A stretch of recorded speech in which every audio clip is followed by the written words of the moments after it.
घर वापसी। लेखक रविंद्रनाथ टैगोर। बाल्यावस्था वह समय है जब बच्चे को निरंतर स्नेह और देखभाल की आवश्यकता होती है।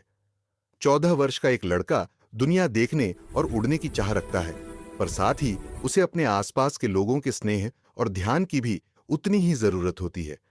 जब कोई लड़का अपना घर छोड़कर रिश्तेदारों के पास रहने चला जाता है, तो उसके साथ क्या होता है?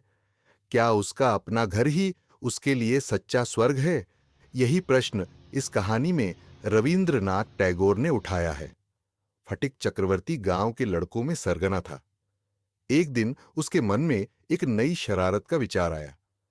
नदी के किनारे कीचड़ भरे तट पर एक भारी लकड़ी का लट्ठा पड़ा था, जिसे नाव के मस्तूल के रूप में तराशा जाना था। फटिक की योजना थी कि सब मिलकर पूरी ताकत से उस लट्ठे को उसकी जगह से हटाए और लुढ़काकर कहीं दूर ले जाए। लट्टे का मालिक जब यह देखेगा तो वह क्रोधित और आश्चर्यचकित होगा, और इसी में उन्हें मजा आएगा। सब लड़कों ने इस प्रस्ताव को मंजूरी दी और योजना तैयार हो गई। जैसे ही खेल शुरू होने वाला था, फटिक का छोटा भाई माखन बिना कुछ कहे वहां आया और सबके सामने जाकर उस लट्ठे पर बैठ गया। लड़के कुछ क्षण के लिए उलझन में पड़ गए। उनमें से एक ने झिझकते हुए उसे धक्का दिया और कहा, उठो यहां से। पर माखन शांत बैठा रहा। वह मानो जीवन की नश्वरता पर चिंतन करने वाला कोई छोटा दार्शनिक लग रहा था। फटिक क्रोधित हो उठा। उसने चिल्लाकर कहा, माखन, अगर तू अभी नहीं उठा तो मैं तुझे पीट दूंगा। माखन ने जरा सा हिलकर और भी आराम से बैठने की मुद्रा बना ली। अब फटिक के सामने समस्या थी। यदि वह अपनी राजसी शान बचाना चाहता था, तो उसे अपनी धमकी पूरी करनी ही थी। परंतु निर्णायक क्षण पर उसका साहस डगमगा गया। तभी उसकी बुद्धि ने एक नई योजना सूझी, जिससे न केवल माखन की दुर्गति होगी, बल्कि उसके साथी भी खूब हंसेंगे। उसने आदेश दिया, चलो लट्ठे को लुढ़काओ और माखन को साथ ही लुढ़का दो। माखन ने आदेश सुन लिया और अपनी इज्जत की बात समझकर जिद पकड़ ली कि वह लट्ठे से नहीं उतरेगा। लेकिन जैसे वे लोग जो किसी भी कीमत पर नाम कमाना चाहते हैं, वह भी यह भूल गया कि इसमें खतरा भी है। लड़के जोर लगाकर चिल्लाए, एक दो तीन, चलो चलो। कहते ही लट्ठा लुढ़क पड़ा और उसके साथ ही माखन की दार्शनिकता, सम्मान और सब कुछ चला गया। बाकी लड़के खुशी से चिल्लाते चिल्लाते हाँफ गए, पर फटिक थोड़ा डर गया। उसे पता था आगे क्या होने वाला है, और उसका अंदाज सही निकला। माखन मिट्टी से सना हुआ, आंखों में आंसू भरे, फुफकारते हुए उठा और फटिक पर टूट पड़ा। उसने उसके चेहरे पर खरोंचें मार दीं, मुक्के और लातें बरसाईं, और फिर रोते हुए घर की ओर भाग गया। ड्रामा का पहला अंक समाप्त हुआ। फटिक ने अपना चेहरा पोंछा और नदी किनारे ढंसी हुई नाव के किनारे बैठ गया। उसने एक घास की डंडी उठाई और उसे चबाने लगा। तभी एक नाव किनारे आकर लगी और एक मध्यम आयु का आदमी, जिसके बाल सफेद हो चले थे और मूंछें काली थीं, किनारे पर उतरा। उसने फटिक को बैठे देखा और पूछा, चक्रवर्ती कहाँ रहते हैं? फटिक घास चबाता रहा और बोला, वहां। पर उसने ऐसा अस्पष्ट इशारा किया कि समझना असंभव था। अजनबी ने दोबारा पूछा। फटिक ने नाव के किनारे झूलती टांगें हिलाते हुए कहा, जाकर खुद पता कर लो। और फिर घास चबाता रहा। उसी समय घर से एक नौकर नीचे आया और बोला कि फटिक की मां ने उसे बुलाया है। फटिक ने जाने से साफ इनकार कर दिया, लेकिन इस बार नौकर ही मालिक बन बैठा। उसने फटिक को जबरदस्ती उठाया और उसे गोद में उठाकर ले चला। फटिक लात घूंसे मारता रहा, पर उसकी कोई नहीं चली। जब फटिक घर पहुंचा तो मां ने उसे देखते ही गुस्से में कहा, तो फिर तूने माखन को मारा है ना? फटिक ने रोष भरे स्वर में कहा, नहीं, मैंने नहीं मारा। किसने कहा तुमसे? मां चिल्लाई, झूठ मत बोल, तूने ही मारा है। फटिक बोला, कह तो रहा हूं मैंने नहीं मारा, माखन से ही पूछ लो। लेकिन माखन ने अपनी पहली बात पर ही टिके रहना बेहतर समझा। उसने कहा, हां मां, फटिक ने ही मुझे मारा था। अब फटिक का सब्र टूट गया। उसे यह अन्याय असह्य लगा। वह झपटकर माखन पर टूट पड़ा और उसे मारते हुए बोला, ले, झूठ बोलने की ये सजा ले, और ये भी ले, ये भी। मां तुरंत माखन का पक्ष लेने लगी। उन्होंने फटिक को खींच लिया और उसी जोश से उसे पीटना शुरू कर दिया। फटिक ने उन्हें झटका दिया तो वह चिल्लाई, क्या तू अपनी मां पर हाथ उठाएगा, बदमाश? इसी संकट भरे क्षण में वही सफेद बालों वाला अजनबी घर में पहुंचा। उसने पूछा, यहां क्या हो रहा है? फटिक सकुचाकर चुप हो गया और उसकी नजरें झुक गईं। मां ने जब उस आदमी की ओर देखा तो अचानक उनकी झुलाहट आश्चर्य में बदल गई। वो पहचान गईं और बोलीं, अरे दादा, आप कहां से आ गए? ये कहते हुए उन्होंने झुककर उनके पैर छू लिए। वह उनके भाई बिशंबर थे, जो उनकी शादी के थोड़े समय बाद बंबई चले गए थे और वहीं व्यापार जमाया था। उसी दौरान उनकी बहन विधवा हो गई थी। अब बिशंबर कलकत्ता लौटे थे और उन्होंने अपनी बहन के बारे में पता लगाकर तुरंत मिलने चले आए थे।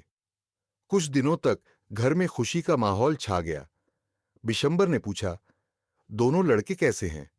बहन ने बताया कि फटीक बहुत शरारती है, न पढ़ता है, न किसी की बात मानता है, हमेशा कोई न कोई उपद्रव मचाता रहता है। लेकिन माखन तो सोने सा अच्छा है, बिल्कुल शांत, आज्ञाकारी और पढ़ने लिखने में रुचि रखने वाला। भाई ने स्नेहपूर्वक कहा, तो फिर ऐसा करो, फटिक को मेरे साथ कलकत्ता भेज दो। मैं उसे अपने बच्चों के साथ रखकर पढ़ाऊंगा। मां को यह बात बहुत अच्छी लगी। उन्हें वैसे भी फटिक से कुछ खींच थी। उन्होंने सहर्ष अनुमति दे दी। जब मामा ने फटिक से पूछा, बेटा, मेरे साथ कलकत्ता चलोगे? तो फटिक का चेहरा खुशी से खिल उठा। उसने कहा, हां मामा, जरूर चलूंगा। उसके स्वर से साफ झलकता था कि यह उसके दिल की सच्ची इच्छा थी। मां के लिए यह किसी राहत से कम न था। वह तो रोज इसी डर में जीती थीं कि कहीं फटिक माखन को नदी में न डुबा दे या उसका सिर न फोड़ दे। अब जब फटिक जा रहा था तो वह निश्चिंत हो गईं। फिर भी उन्हें थोड़ा दुख भी हुआ कि फटिक इतनी उतावली से घर छोड़कर जा रहा है। जैसे ही जाने की बात पक्की हुई, फटिक हर कुछ मिनट में पूछता, मामा कब चलेंगे? वह पूरे दिन बेचैनी से टहलता और रात भर जागता रहता। रवानगी के समय उसने अपने छोटे भाई माखन को अपना मछली पकड़ने वाला कांटा, बड़ी पतंग और कंचे दे दिए, सदा के लिए। उस वक्त उसका दिल इतना उदार था कि वह माखन को सब कुछ सौंप देने को तैयार था। जब वे कलकत्ता पहुंचे तो फटिक ने अपनी मामी को पहली बार देखा। मामी को यह अतिरिक्त सदस्य बिल्कुल पसंद नहीं आया। उन्हें अपने 3 बच्चों को संभालना ही मुश्किल लगता था। उस पर गांव का 14 साल का लड़का उनके घर आ पहुंचा। ये तो उनके लिए असहनीय था।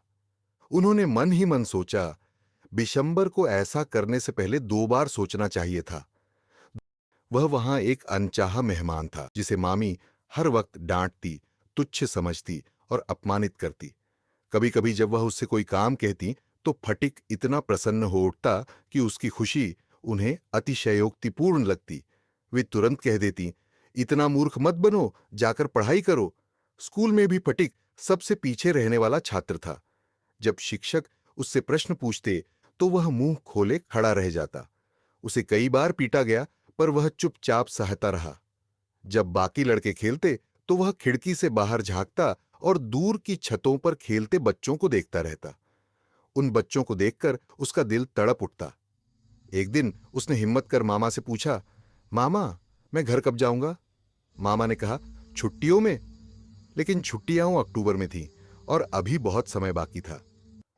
एक दिन फटिक की किताब खो गई। वैसे ही उसे पढ़ने में कठिनाई होती थी, अब तो पढ़ाई असंभव हो गई। शिक्षक ने उसे रोज बुरी तरह पीटा। वह इतना दुखी हो गया कि उसके अपने चचेरे भाई भी उससे शर्मिंदा रहने लगे। उन्होंने उसका मजाक उड़ाना शुरू कर दिया। आखिर एक दिन उसने मामी से कहा, मामी, मेरी किताब खो गई है। मामी ने घृणा से कहा, अरे बड़े गंवार, महीने में 5-5 किताबें कैसे खरीदूं? पहले मेरे ही बच्चे कम हैं क्या?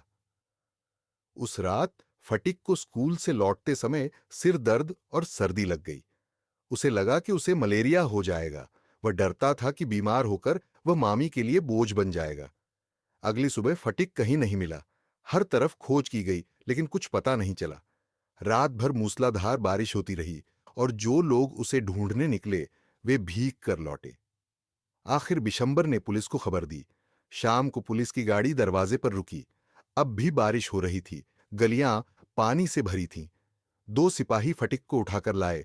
वह सिर से पांव तक भीगा हुआ था, कीचड़ से सना हुआ, चेहरा बुखार से लाल और शरीर कांप रहा था। बिशंबर ने उसे गोद में उठाया और घर के अंदर लाए। मामी ने उसे देखकर कहा, क्या मुसीबत है इस लड़के के साथ? बेहतर होगा इसे वापस भेज दो। फटिक ने यह सुना और सिसक पड़ा। वह बोला, मामा, मैं तो घर ही जा रहा था, पर वे मुझे वापस ले आए। बुखार तेजी से बढ़ गया। रात भर वह बेहोशी में कुछ कुछ बड़बड़ाता रहा।